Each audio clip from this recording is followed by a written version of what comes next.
going to investigate further, because it may be that the skin tank could be bigger, or should be bigger ideally, but also if there's anything else wrong with the system, then it would be good to fix that first and then address how serious the skin tank problem is.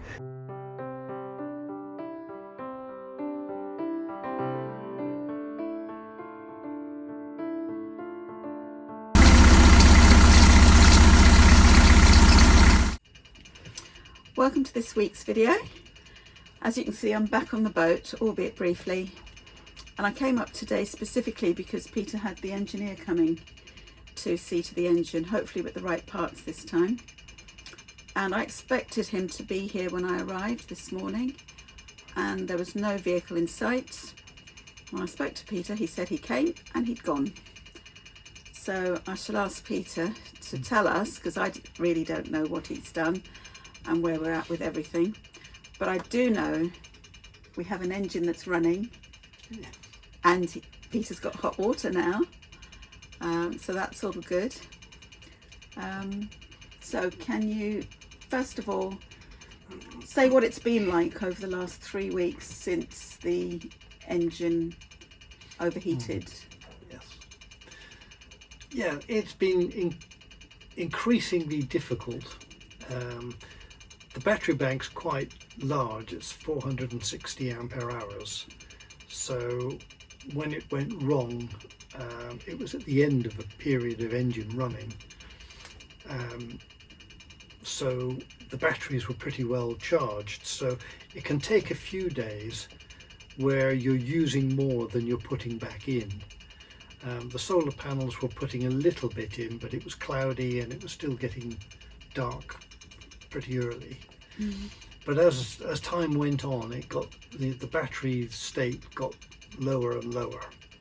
An extra confusion was my battery monitor Bluetooth connection stopped working, and I couldn't quite figure that out at the time.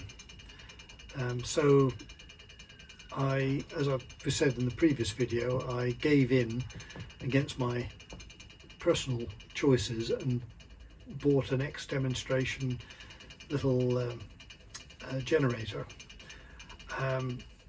That turned out to be quiet when I figured out eventually, after a few attempts, how to put it in the engine room with one of the back doors open, so it minimized the amount of noise for all the flats and houses in the neighborhood, but also didn't send carbon monoxide back into the cabin.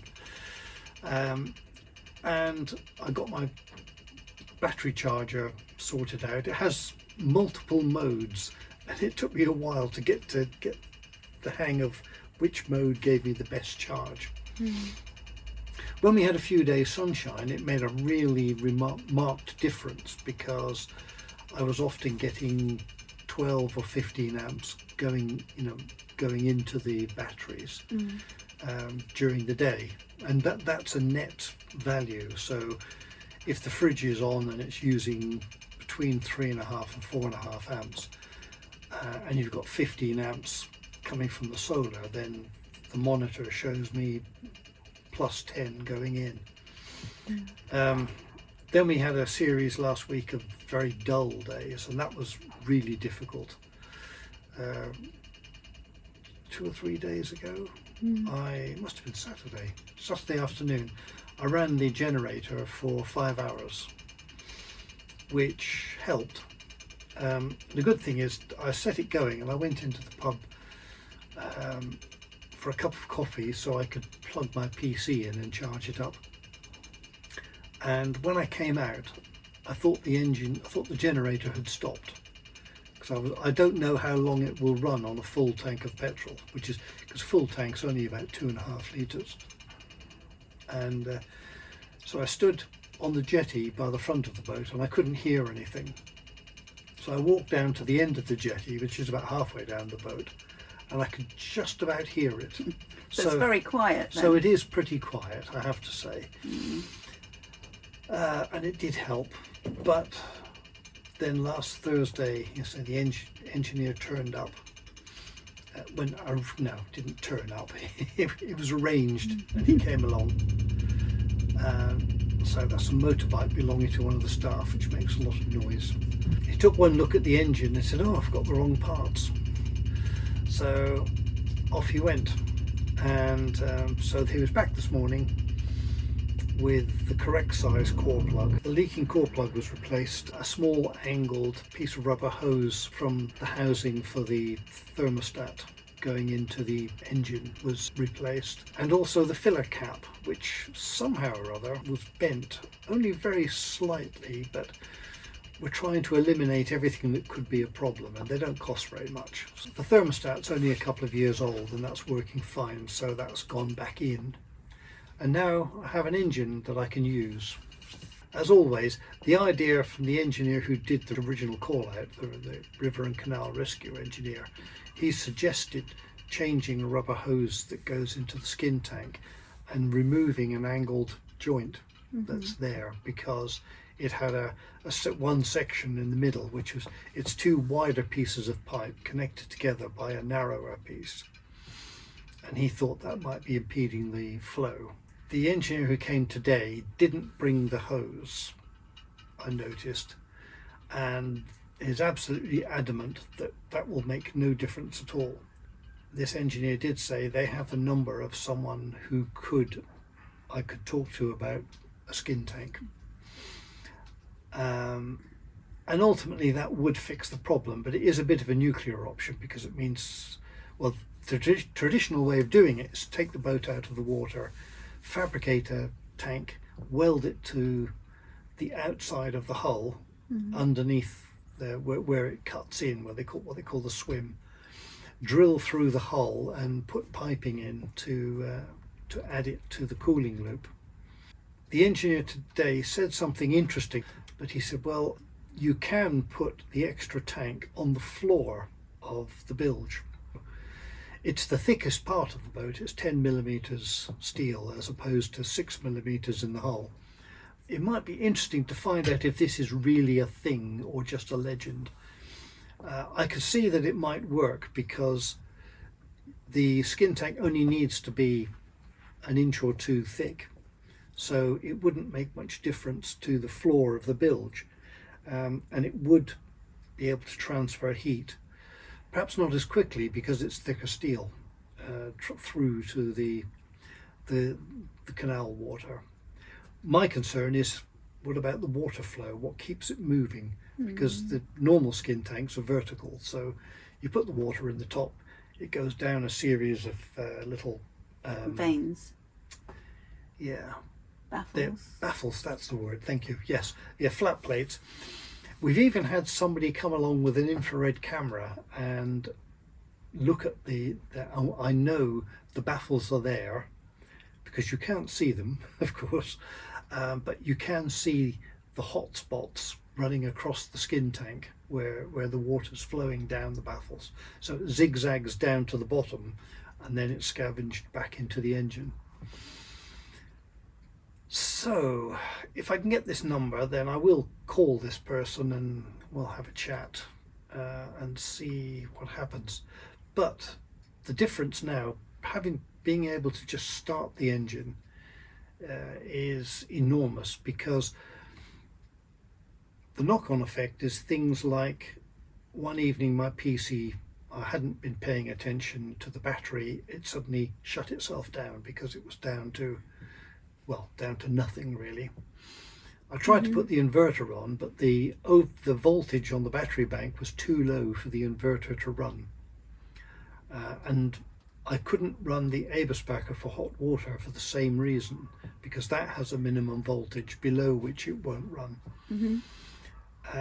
So I've been boiling kettles for washing up and for washing, and so it was nice today, after running the engine for a bit, to then jump in the shower. So we've basically got everything working.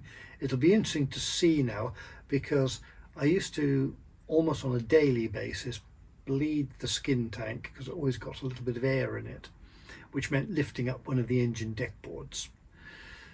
It's a good workout first thing in the morning, because those boards are marine ply, so they're very dense and heavy.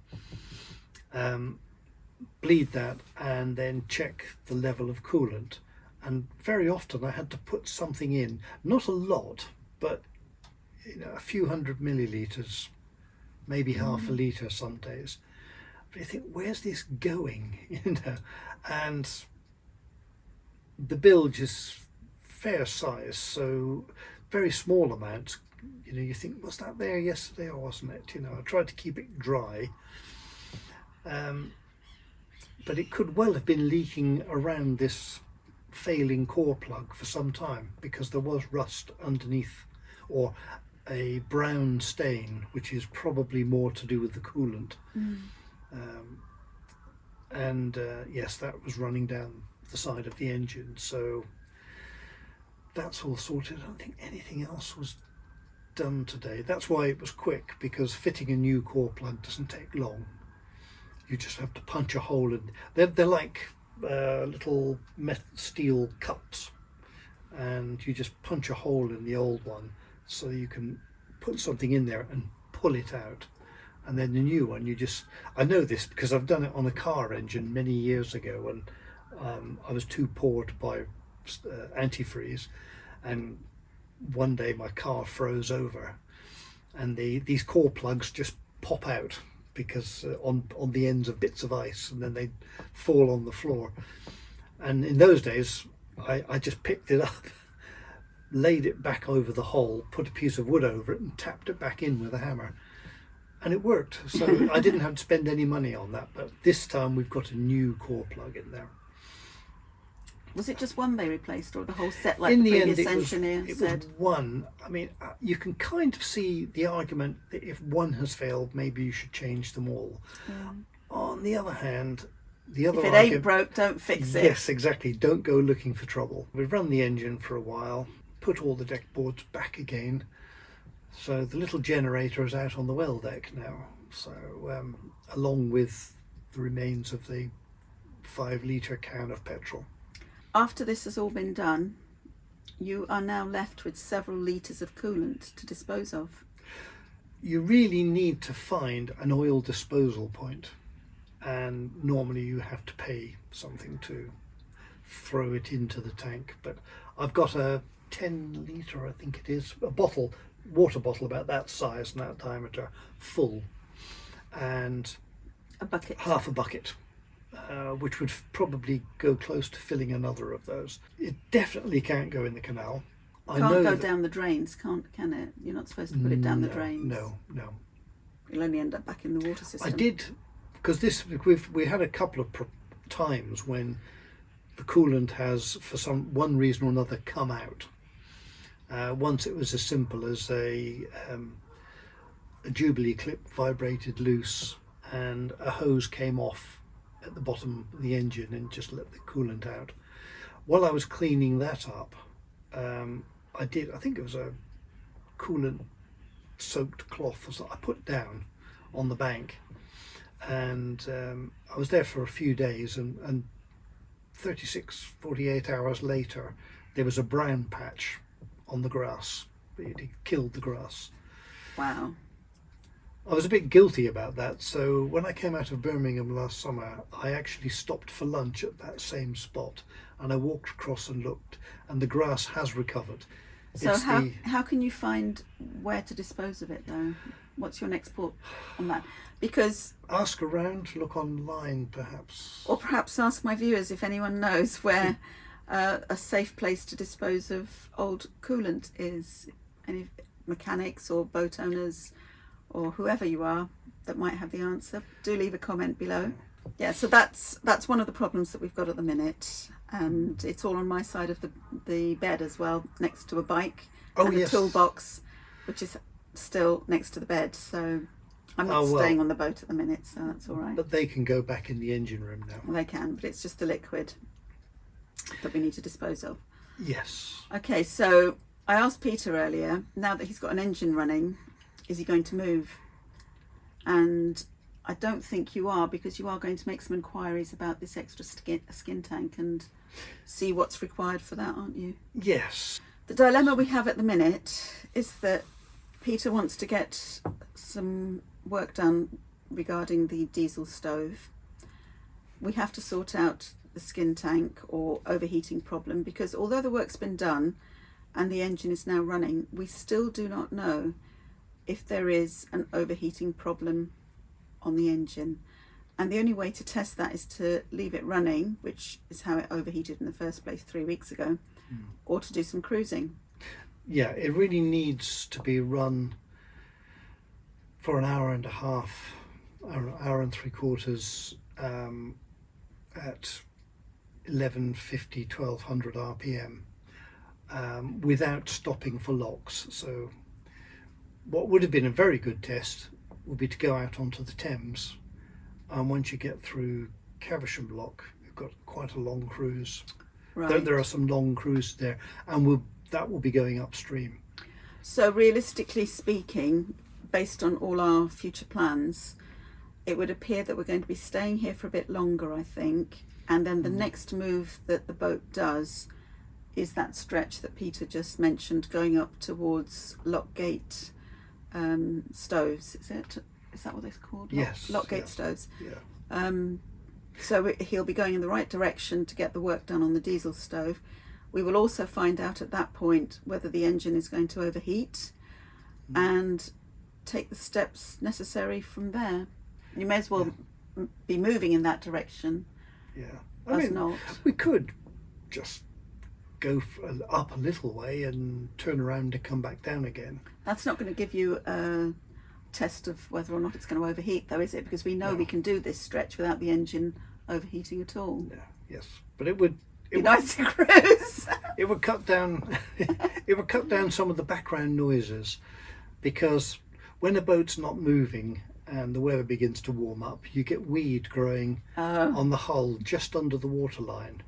It's just thin, wispy strands, and now there's a very good nesting site very close to the boat. So we've got Neighbours. I think it's 3 pairs of Canada geese, and a pair of swans, and several pairs of ducks. Right. And they all come round pecking at this weed, and so their beaks are tapping on the side of the hull. And I've also got, I think it's ducks, have suddenly taken to walking up and down on the roof. We've been here that long, they consider us a permanent fixture. That's the scenario with them, I think. Yes. They think we're just part of the landscape now.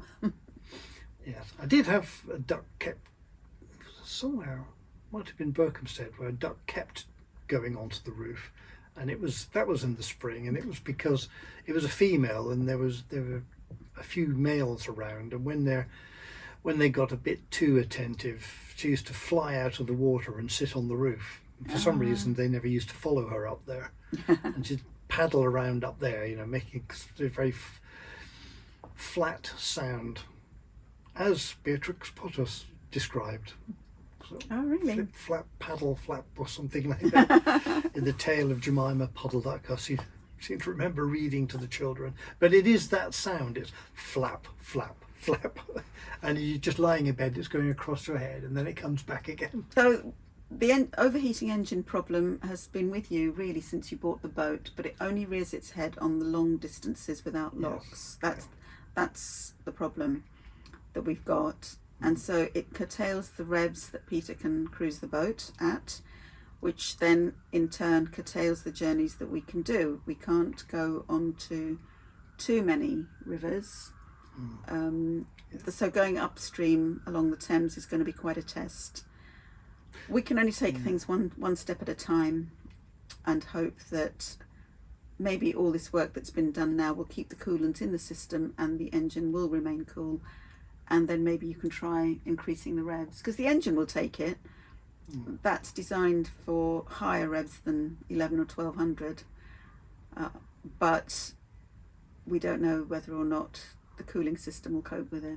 Yes, at this point. yes. I mean, you should be able to do it, but I do find, there are different scenarios where it becomes a problem as well. In the autumn, there's a lot of leaves in the water, and it makes the water, it's like you're going through a thicker consistency of liquid. And I do notice you slow down. you can mitigate it by fairly frequently putting the engine into reverse, give for just 10 seconds or so, and then carry on forward. And you do notice the difference when you do that, but it does mean that if the engine's prone to overheating, that's when it will do that. Yes. And say on longer cruises, I do find I have to keep an eye out behind me, because I often have to wave other boats on, even though I've got a 43 horsepower engine, which is at the higher end. I mean, I was looking for a 38 horsepower when I was looking to buy a boat. That's what I decided would be fine. This one happened to be bigger, but I thought, well, that'll be nice, but I don't really get to use it except in short bursts. You know, I mean, it's all right for the sort of thing where, like, you're going round a sharp bend. Like, I'm thinking of one on the Grand Union now in particular, where the canal does a sharp kink. If you're going south, a kink left under a railway bridge, then a kink right, and you sound the horn, but quite often people don't respond even if they hear you. So I sound the horn, quite a long blast, then you listen, don't hear anything. So I carry on round the bend, and there was a boat coming straight towards me. So slam it into reverse, well over 2,000 RPM, then to stop the boat and then move backwards. Did they say that they'd heard you? No, as they went past, what they actually said was, "Oh, that was nice steering." Thinking, well, that was rubbish listening. Oh dear. Oh well. Fond memories of the Grand Union Canal there. So, okay, so that's where we're at with the engine. I dare say there'll be future episodes concerning the engine, because we do need to test it out. But in the meantime, I'm going to say this will probably end the engine saga for the moment. Yeah. So next week's video, I think we will go on with maybe planning future trips, which should have been a video a few weeks ago, actually, before this happened. So we'll carry on with planning the future trips that we are hoping to do, places we hope to go to, and we'll see whether or not we actually get there and what time frame it's got. Because as in one of my previous videos, Peter said, well, last year we did actually visit all the places that he intended to, but the time frame was that much more shifted and elongated, wasn't it? Because we went to Liverpool and various other places. Yes. But it just wasn't in the time frame that he had wanted. Of course, one of the other ideas is, how do you keep in touch with an international interest group when you live on a boat? Yeah, that's a series coming up, or an episode at the very least coming up. If I can reach it, I'll pick it up for a teaser. No, well, you've done that before, so they should know. And if you haven't, look back at one of my previous videos where you see Peter actually holding the bandoneon and playing it. Thank you for watching. Thank you to my subscribers, as always. And please like and share this video if you have found it interesting or of any use to you. I wish you a lovely week ahead. Until next week and next week's video. Bye.